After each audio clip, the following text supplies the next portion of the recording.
particular video, I wanted to talk a little bit about key centers and like modes, notes, colors. I think guitar players often, and yes, guitar players, I'm singling you out. Okay? Trigger warning. Alright? But that said, I think guitar players, we tend to get in this like mindset of like, what scale is that? What thing are you doing? And I think a lot of the times, like some of the hippest stuff that you might hear is it's actually like kind of it's like got multiple keys kind of going on at the same time. For instance, what I was just doing, using A as the key center. Right?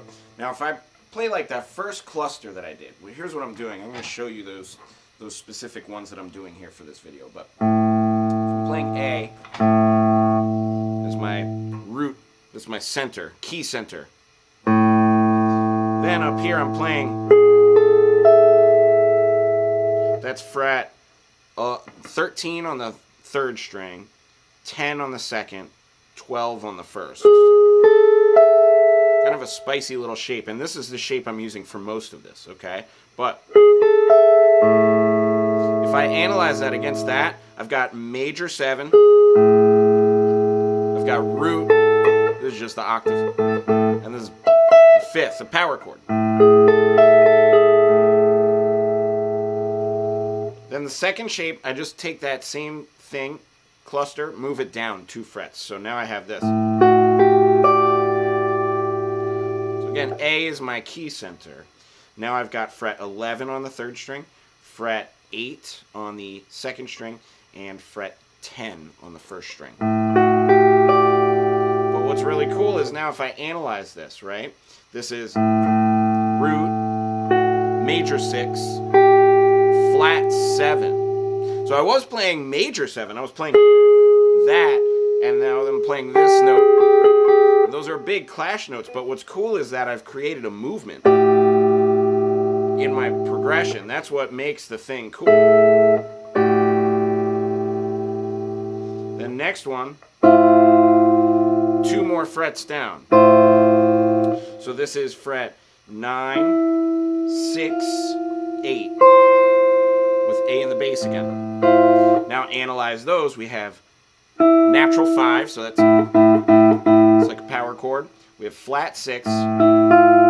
We just had natural 6, and now we have flat 6. So now there's another like kind of movement going on there. And then we have minor 3. That's the first instance of a 3 that we have. So a lot of the time when I'm soloing over this, I kind of imply minor, but I don't really, like I could play maybe a major until I hit that note. So it's something to consider as a color tone. Either one is optional. But it's important to choose and make an artistic decision. Then last shape is the one that I change. So this chord, I sort of like analyze it as like a D. It's kind of like almost like a D9 chord. But this is A. Let's analyze it against A to start. So that's perfect 5th again. So that stays the same. That was a flat 6. Now we're going to a natural 6.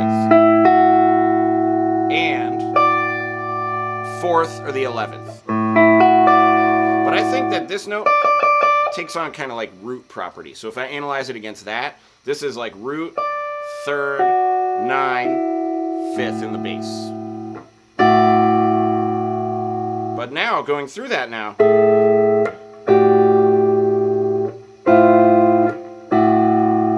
now I've got a really nice movement going on.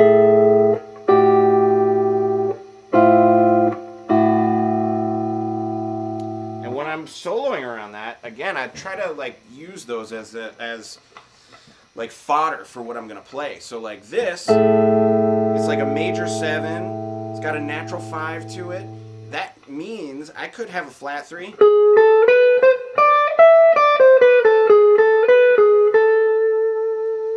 Or I could have a natural 3.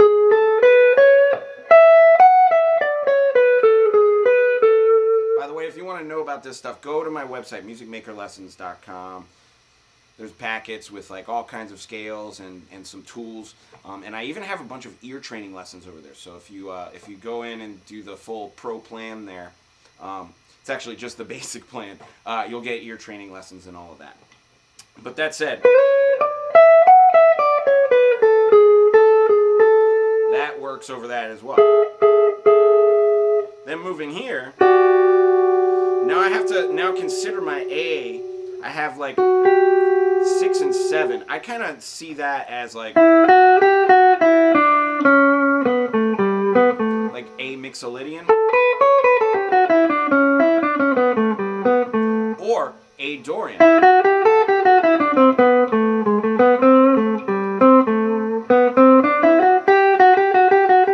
You have that there. So again, choice of major third or minor third over that. Then last one of those shapes. This one now kind of sets me in a little bit, I think, like maybe Aeolian shape, because I have a 5th and I have flat 6, so that like just gives me a very strong Aeolian vibe. But you could also have like a flat 2 situation going on in there too. It just depends on what you hear. And to be honest, I would not try and play things that you don't hear as sounding good. If you can't make that connection to making a flat 2 sound cool and make it a Phrygian thing, then it's cool. Don't bother. It's like one measure of this piece of music, you know? Move on to the next thing that you're more comfortable with and use that. One of my teachers a long time ago told me, it's not what you know how to play, it's how you use the things that you know how to play that make you a great guitar player. So it's not really about like how many scales, it's not about music theory, it's not about any of that. It's really about you and what you have in here. So that said, use your tools that you have available. And hopefully some of these are, you know, inspirational for you. So yeah, that said, over this one, I'm seeing definitely like strong Aeolian vibe, possible Phrygian vibe, right? Then this one, again, like my mind goes a little bit back to Dorian mode, but there's also, you can do like melodic minor.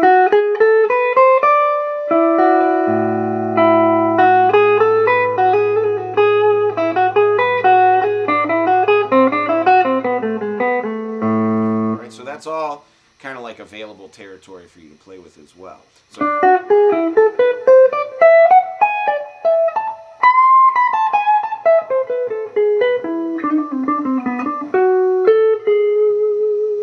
I love that melodic minor stuff. I was telling a student last night, Josh Smith said on his channel, like he always hears like a shuffle groove in his head.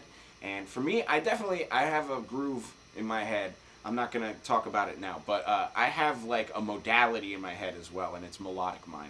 It's just at all times, various keys, melodic minor. But that said, it's kind of always in there, and I think that comes out a lot in my playing personally. But I'm going to go ahead and wrap it up, start playing myself out. But I think that the lesson for today should be, you should learn your modes. You should understand the sounds of your modes. But I think it's more about movement than it's about playing a scale. Most of the time, music is. So, absolutely, dig into those scales, get in there, but don't try and let it like dictate what you do. If you hear something that sounds good, it's not in a scale, that's good. Don't let the scale tell you that it's wrong, okay? All right, I'll see you in the next one. Please do like and subscribe, leave me a comment, and I would love to see you on my website. Go ahead and subscribe, get a packet, it's free. And if you want to do some more in-depth video lessons over there, I have a lot more of those there. All right, thanks so much, and I will see you in the next one.